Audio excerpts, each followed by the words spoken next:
Thanks for inviting me into your home, your long-haul truck, RV, camper, taxi, your parents' well-appointed basement with the simulated wood paneling, electric fireplace, and the painting of dogs playing poker, your loft, that greasy spoon just off the interstate, and your cabin in the woods.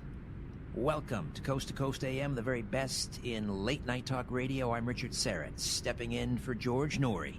And tonight, this morning, I'm coming to you live from the home studio in Old Thornhill, just north of Toronto.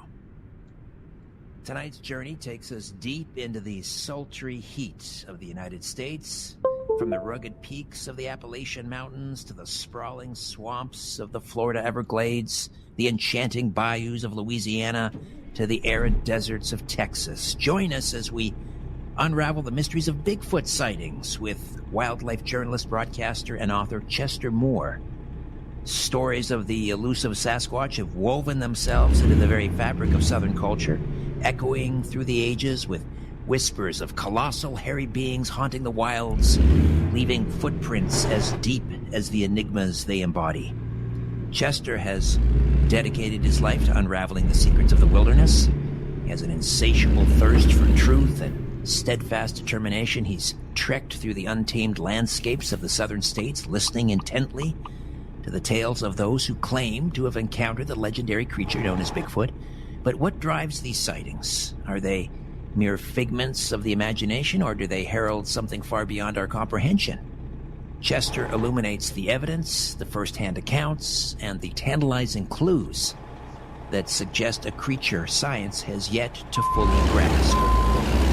As we delve deeper into the night, our journey extends beyond Bigfoot, opening the lines to you, dear nocturnal wanderers. I'll ask you to share your tales of high strangeness, from spectral apparitions haunting moonlit corridors to cursed objects pulsing with malevolent energy. Have you felt the icy grip of fear in the presence of the unseen? Have you dared to gaze into the glassy eyes of a haunted doll, feeling the weight of centuries-old curses piercing your soul? Amidst the darkness, have you encountered angelic beings, their radiant forms offering solace in a world shrouded in mystery?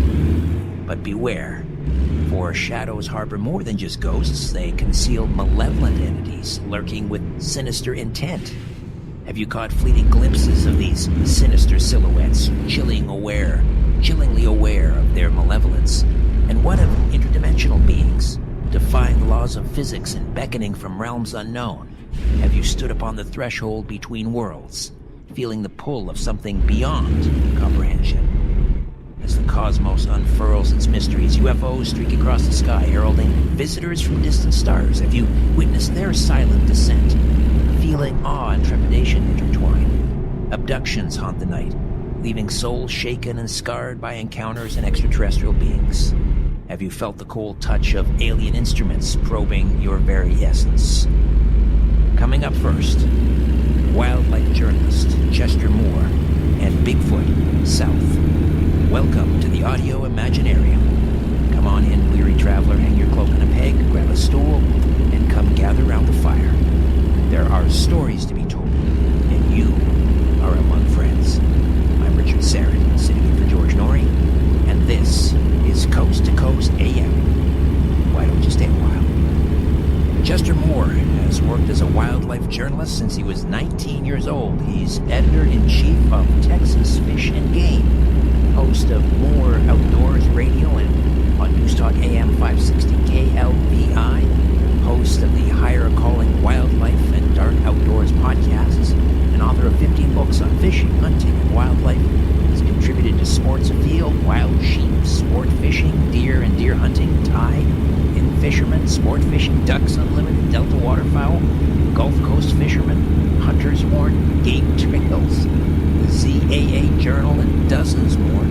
He's earned multiple accolades for his conservation work from the Texas Outdoor Writers Association, was a named Conservationist of the Year by the Texas Soil and Conservation District in 2009, was given the Mossy Oak Outdoors Legacy Award for his work with kids and wildlife in 2017, and named a hero of conservation by Field and Stream magazine. And the new expanded second edition of his book, Bigfoot South, first published way back in 2004, is now available. Chester Moore, welcome to Coast AM. How are you? Oh, I'm doing great. It's an honor and privilege to be here. It would have taken me half the show if I named all the magazines you've contributed to.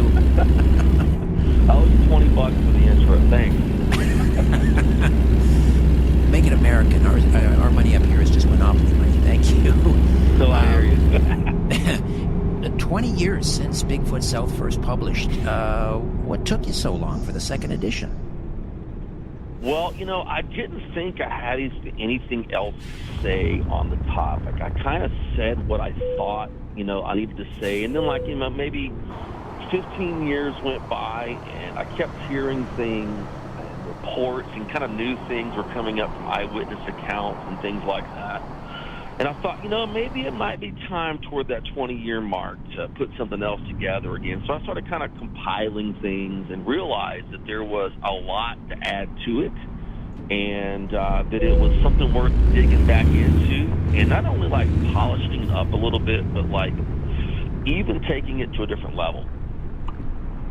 Where do you get the best stories from, typically, or eyewitness accounts? Hunters, park rangers, Native Americans? It's a great question. I get a lot of really good ones from hunters, and that might be because I work so much in the hunting and fishing industry. My name is pretty known out there. But hunters are very detail-oriented people, and a lot of them go into places that regular hikers and backpackers might not go. And I think that's part of it. And just the detail-oriented nature of being a hunter and observing something that's, not quote-unquote supposed to be there, something that looks odd or sounds different. But really the more important thing that I've learned about the validity of eyewitness accounts is a lot of people that come to me and say, hey, I saw a Bigfoot and blah, blah, blah. I'm a little suspicious because there's so much information out there that people could almost back engineer their reports. But when I have someone that just says, hey, Chester, man, I saw something strange. Here's what I saw. Those are the ones that really attract me, maybe want to investigate a little more. How do sightings and reports of Bigfoot in the southern United States differ from those in other parts of the country? It's a great question. Growing up as a kid, you thought Bigfoot lives in the Pacific Northwest, and then you had the legend of Boggy Creek came out. Maybe there's a few things in the South, but then we learned there were many reports. Some key differences is there seems to be a little bit of difference in some of the size. The ones in the Pacific Northwest tend to maybe be a little bit larger, according to some reports. There seems to be a little bit more variation in coloration, according to a lot of the reports that I've gathered in the South. Not only your typical dark brown, black animal, but, a lot of gray-colored animals, which come into play in Bigfoot South, the book, and orangutan red-colored animals, and a lot of stuff like that as well. Orangutan, that leads me to my next question. What are your thoughts on the possibility that many of these sightings may be, populations of feral primates?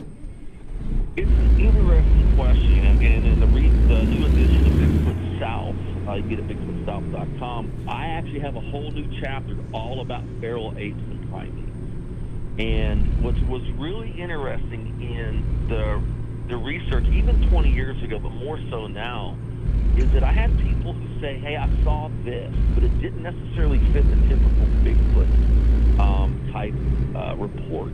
It looked more like an ape, more like a standard kind of ape or orangutan or chimpanzee. I did some research, and Florida in particular had some really interesting facilities that had animals like orangutan, chimpanzees, even lowland gorillas, which almost no facility outside of a major AZA zoo has. And I think that there's a chance that some reports, not all, but I think pockets of reports, especially in places like Florida and maybe even Texas, could have a feral ape connection. So tell me about your childhood encounter with Bigfoot at the South Texas State Fair of all places. Wow, this was a wild one. It's funny. I didn't include this in the first edition, but it just came to me to put in this one. At this age, I'd seen The Legend of Augie Creek and knew about the Patterson-Gimlin film. I thought Bigfoot was probably a real thing. And here I am. It was either 83 or 84, and I was like 10 or 11. And there's this really big display at the South Texas State Fair in Beaumont, Texas, and it says, is this the body of Bigfoot? And of course, that was like a moth to flame for me. So my mom says I went in like 5 or 6 times, and I went in there, and there was this thing in a glass case. And I remember, I wish I could print the image in my brain. I can see it clearly. It had a very round face with deep-set eyes, and it was probably 6.5 to 7 feet long, and it had male genitalia. I remember that. And I remember even then, it's like a little budding wildlife journalist, I was like, that might not be real, and there's a good chance it's not, but they spent some money on it if it's not real. This thing looks really good. And because I'd seen other things, not like Bigfoot, at some of these sideshows and things at carnivals and stuff, you're like, obviously it's not a real mermaid, And this, somebody spent some money on this if it was a fake. But I'll tell you this much. There was a Bigfoot paraded around about a decade ago that was obviously a fake, and this thing looked 10 times better than that.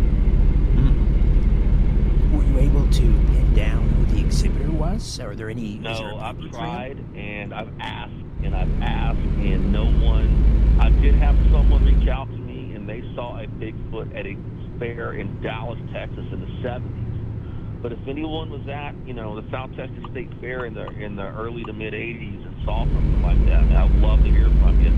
And back then records aren't those pre-internet, but it was really intriguing to me because this wasn't like some guy with just put a carcass-looking thing the taxidermist did out. There was a whole. They had spent some money on this. The display was big. This thing looked pretty possibly real. And I remember even my thought as a 10 or 11-year-old kid was, this is either done by a really good makeup artist or a not so good taxidermist. Well, it beats the heck out of an exhibit I saw when I was a kid at it was kind of a low-grade sideshow. It was, I think you paid 25 cents to see a man eating chicken. And you go into the tent. My mom talked about seeing one of those as a kid that freaked her out. And I remember the year before going to the same fair, and they had like this thing where a girl turned into a gorilla with some kind of illusion trick or whatever. And I'm like, man, the Bigfoot car can see the heck out of that. But it always stuck with me. And I was surprised it didn't pop up in any other Bigfoot references because it looked better than any other fake Bigfoots I've ever seen out there in photos and stuff. Yeah, but this man eating chicken, you pay 25 cents, you go into the tent, and there's a man seated at a table tearing into a St. Hubert or Swiss chalet chicken. Oh, that's awesome. Man eating chicken. Well, my mom saw a thing where a guy was like a wild Californian or something, and he went in there and he had like chicken feathers in his mouth, kind of scared of the little girl. So, those, back in the day, especially, these carnivals and fairs are kind of a mysterious place. All right, let's get you to share a story, maybe a hunter encounter with a Bigfoot in the southern U.S., maybe one of your favorites. One of the favorites is from near Livingston, Texas, Polk County. It's fairly close to the Alabama Coshada Reservation area. And this gentleman was driving in a long drive across the country, and it was getting late, and he didn't want to spend money on a hotel. So his brother had a camp house he hadn't been to in years. But he realized he was like 20 miles from there. So he pulls over, and he goes there, and he opens the door, and there were like rats in the camp. So it's cool, and I decided to sleep in the back of the truck. And when he woke up with something breathing on him, and he looks, and he's face to face with one of these things in the moonlight. It literally is like 2 feet over his face. And completely freaked him out. And that's an area that we did some, investigations in myself in the field. And at the very introduction of Bigfoot South, there's a talk about a vocalization that I heard.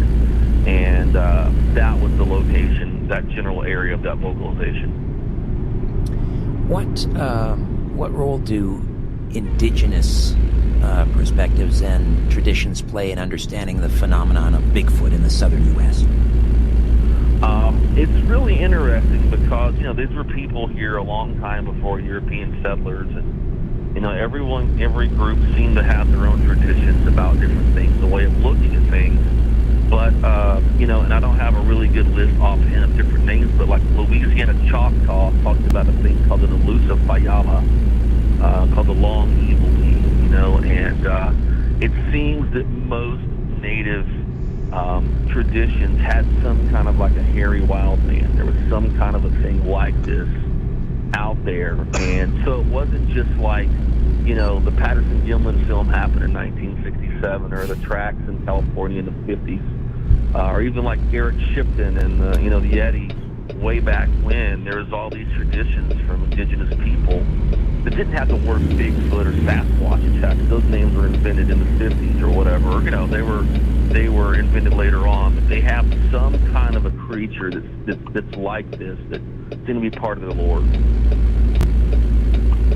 Often we hear about Bigfoot sightings, and they're described as, passive, vague, and aloof, just want to be left alone. Some people describe some kind of a spiritual telepathic connection with these gentle giants.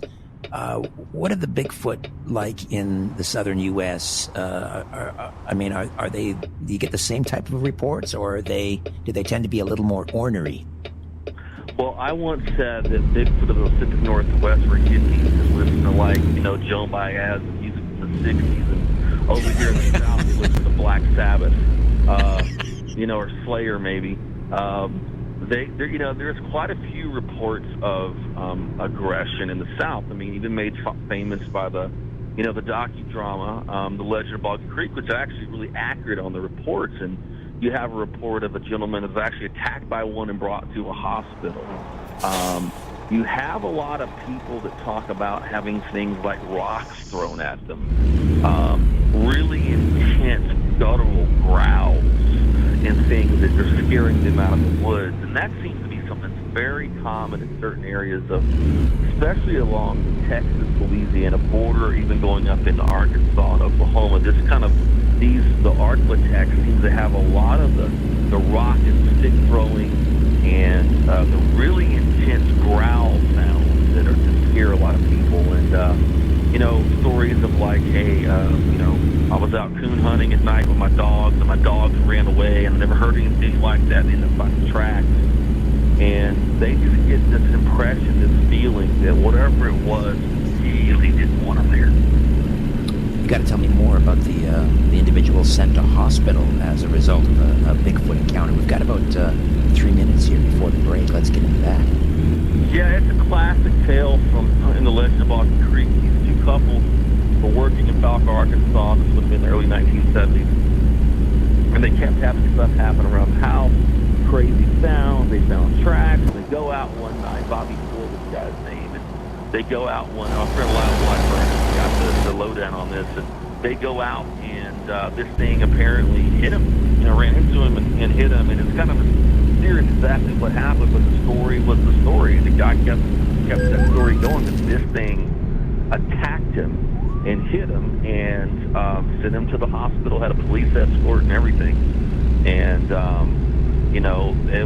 it was a really intense thing, and that's what kind of started off the southern Bigfoot being maybe a little bit different, a little more intense out there.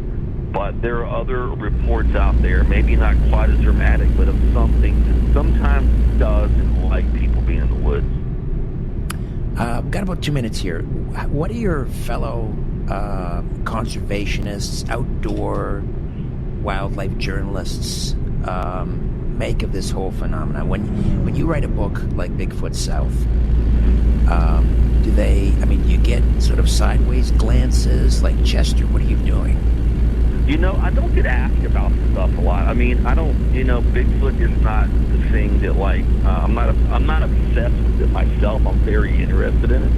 I just find it a very interesting facet of journalism. It's either the greatest wildlife story of all time, if it's proven, or the biggest wildlife hoax of all time. one of the two. Can't be anything else. So, Chester Moore.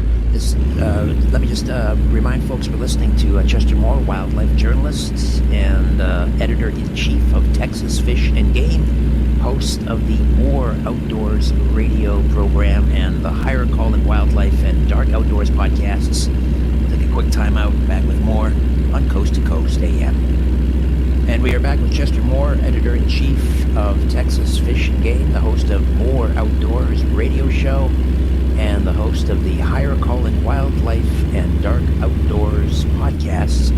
Chester, tell us about your program. You take children facing special challenges on outdoor wildlife expeditions, Bigfoot expeditions. What inspired this initiative?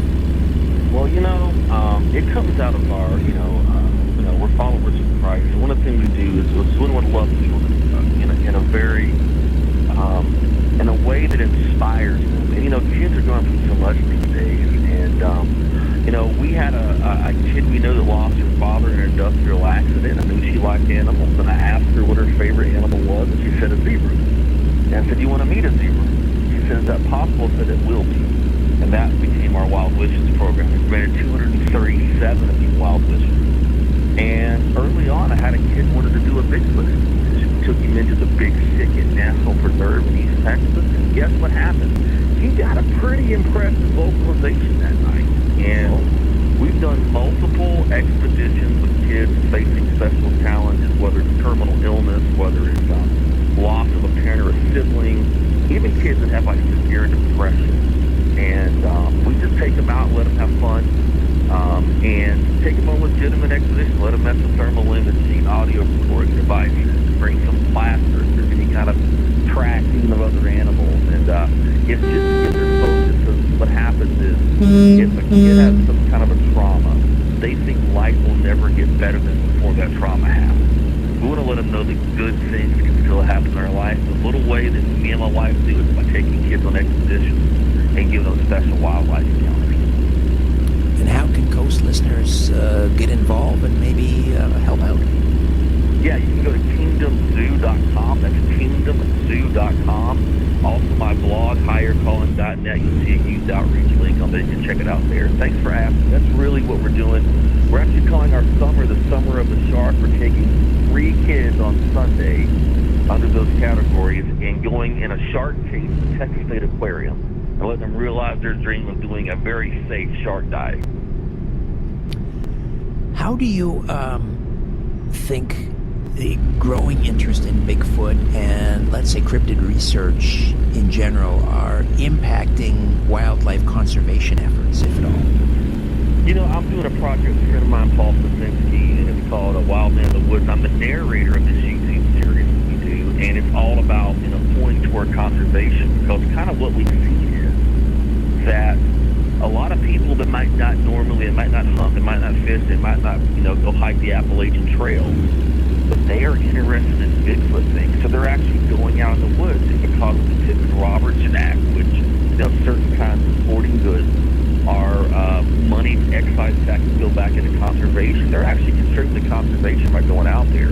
But I think the bigger part of that is they know if these Bigfoot creatures are real, they have to have large, wild spaces. And I think it's causing people into this to really appreciate conservation efforts to conserve land. Because without land, we're not going to have white-tailed deer, mule deer, all these animals. And if these things are real, they got to have a lot of wild spaces. And I think that's where the conservation thing links up. Where do you think Bigfoot is on the, in terms of the food chain? Have you heard reports of Bigfoot taking a deer? That's a great question, because we obviously think of like a Bigfoot creature being some kind of an ape. And, while chimpanzees, there's some meat eating like a gorilla and orangutan are not really out there, chasing down critters. But I have taken numerous reports of these creatures killing hogs. That seems to be a top thing on the menu. Taking hogs out of hog traps. I've heard of hunters, there's even an account in the book of a hunter seeing one with a deer slung across his back walking. So it seems to be that there are a lot of reports of these things, on the carnivore. Obviously, it would be an omnivore, but, that are actually preying on other species. And that seems to have taken some people aback, and a matter of fact, I have a recent report in a very hot area that I have a lot of reports in of someone who heard a hog being smashed against a tree. And they hear this thud squealing, and they're starting to have Bigfoot activity. So that kind of freaked them out. Wow, holy smokes. Yeah. We hear about, the skunk apes in the Florida Everglades and three-toed Sasquatch in Missouri and so forth. What kind of sightings are you hearing about in, let's say, the deserts of Texas? I mean, not a lot of places for them to hide out there. Are they there? It's certainly not as vegetation dense as like eastern Texas, for example, or Louisiana. But there are reports, and one of the things, there just aren't nearly as many people that would come into contact with them. But let's talk about the Edwards Plateau, which is in central Texas, very arid, and there are a good number of reports for the population density out there. I've seen some incredible evidence of photos. A friend of mine, David Cleaver, has years worth of photos of some of the most magnificent tracks you could ever see. He has eyewitness accounts. That'll be a future Wild Men of the Woods episode. But there are reports, and kind of interestingly, that part of the world has quite a few caves. And it seems to be that some of those reports are centered on some of the areas that have some of the more dense caves and things like that. And while it's arid, that part of the world has pretty dense wildlife populations and things like that, So, the great John Green, who wrote Sasquatch the Apes Among Us, talked about Sasquatch kind of being related to certain amounts of rainfall. And, but I think sometimes with man-made water sources and things like that for livestock and things, that could benefit these animals in more arid spots. How has technology, let's say trail cameras, GPS tracking, changed the landscape of Bigfoot research in recent years? It's opened it up big time, especially when you have all these television programs like my buddies on Finding Bigfoot and, Bobo and Cliff. They always be out there with thermals, right? And I think thermal imaging alone changed the entire dynamic. A lot of people may have never seen anything with their, in broad daylight. If they're a researcher, they've had these things peeking behind trees on thermals, or see them walking through a gap in the trees and things like that. And that's really opened it up because you can record that very simply, and it's affordable. And, there are decent trail cam photos and videos out there, And so I think as technology continues to, especially like artificial intelligence, I think it's going to be something that contributes. And if this is ever proven to be a species, I think the backlog of stuff that people will put out, they were afraid to put out in terms of photos and videos, is going to be overwhelming. What do you make of some of these seemingly outlandish claims, that Bigfoot has telepathic abilities, that it has cloaking abilities? Bigfoot have been seen in proximity to UFO sightings, sort of the paranormal aspect of Bigfoot. I'm a wildlife journalist, so that's really not my pay grade, but I have to look at it because it's obviously linked to the phenomenon.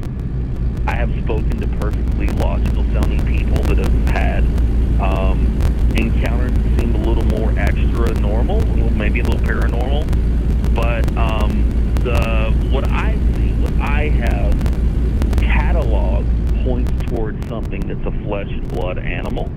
Could there be more to them? Absolutely. But so far, what I've seen is pointing towards something that's maybe definitely more intelligent than any other animal we've dealt with, but definitely a flesh and blood animal. And that's just what I've seen with the evidence that I've been able to put together. And how do you, as a wildlife journalist, approach that age-old question that pops up every time there's a Bigfoot discussion, and that is, why haven't we found the body of a Bigfoot? Surely a logging truck would have hit one, or a hunter would have taken one down. I mean, you may have seen one at the Texas State Fair 40 years ago. It's probably, you're right. Richard, it's probably the biggest question out there. And my answer may be a little different than you here. There very well could have been multiple bodies or parts of bodies found. One thing is, most people walking around the woods aren't looking to discover Bigfoot. So they found the bottom half of the jaw, or some kind of part of a hand, or a bone, or they see a smelly-looking carcass off in the dense underbrush. They probably think it's a bear or a feral hog and not go mess with it. I don't know how many that might have happened to, but you got to look at the fact that these are definitely a primate, and primates are long-lived animals, and these things probably have a pretty low population density. So an animal that lives in thick forest with a low population density and a long life, you're not going to have a lot of carcasses to find. And I think that's a big part of it. But the other thing is, most people aren't looking to make some kind of a discovery. I don't think the chances of finding just a carcass laying out in the woods is very likely. I mean, I've seen white-tailed deer that were killed by coyotes before, but there are 27 million white-tailed deer in America. You know, there ain't 27 million of these things, you know. So I think it's just one of those probability deals. And I think people probably have found stuff and didn't know what they came across or are afraid to talk about it. And, you know, I've even had to talk to people who believe that there's legitimate confiscation going on. Oh, really? Tell me more about that. Yeah, I've had a couple of people, you know, share stories from, like, the logging industry, where they worked in the logging industry, and or one of their friends did in the Pacific. This was in the Pacific Northwest, and, you know, they had a situation where one was killed when, like, you know, they were falling trees or whatever, and it got confiscated. And then I know people who claim to have some really good DNA evidence, and they brought it to a genetics lab, and then they go to the, and this was in the South, by the way, and this was about 20 years ago, and the story was they brought the DNA in, they looked at it, they were interested, and they got contact with the people and said, hey, look, we don't know what we're looking at, we're going to dig deeper. Then they go back to the places that this DNA lab was, and it wasn't there, like it was closed down. You know, so I've heard these stories. I can't verify them all, but that seems to be part of this whole mysterious Bigfoot thing, you know. And but I think the biggest hurdle to overcome for it to ever be recognized is just it's so different than everything else that's out there. And I think people are ashamed and afraid to talk. Bill Sheehan, who's been with me on Coast, has written, I don't know, I think there's about a dozen volumes now called Bigfoot Terror in the Woods. And he once showed me it was some sort of a military training manual, U.S. Military training manual, and they list dangerous animals. And Bigfoot is listed in there. What do you think of that? I've actually heard of that as well, that exact same document. And if you look right now, there's an official Bigfoot crossing sign at Pikes Peak in Colorado.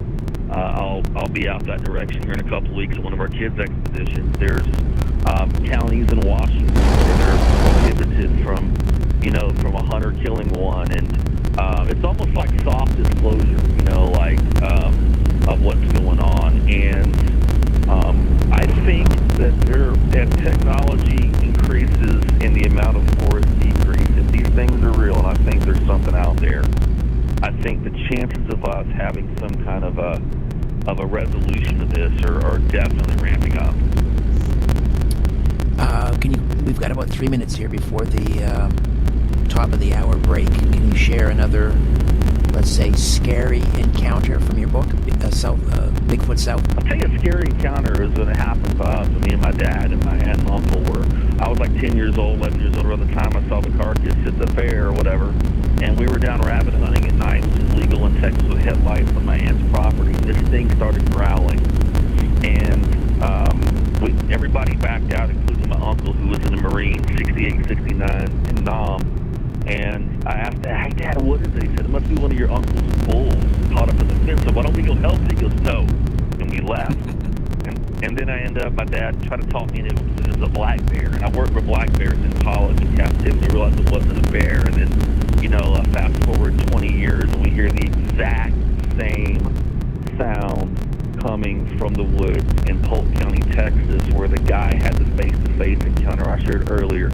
It was so intense. It was very much like some of the Sierra sounds in terms of the guttural, vile sound. And that's what sent me on the path of doing, like, investigating this phenomenon. It scared everyone there because it wasn't like anything we'd ever heard. I had just been to Venezuela and heard howler monkeys. It was very similar to howler monkeys, but like one injected various kinds of steroids. And it wasn't like any other thing we'd ever heard, but I heard it twice in 2 different locations in the same state. And it still sends chills down my spine. Not to be flippant, but do they have dialects? I don't know. You know, if you go back to like the Sierra Sound, my Dark Outdoors episodes about that, I talked to Ron Moorhead about it. You know, he said some of the stuff there certainly sounds like a dialect, but what I heard was growling, like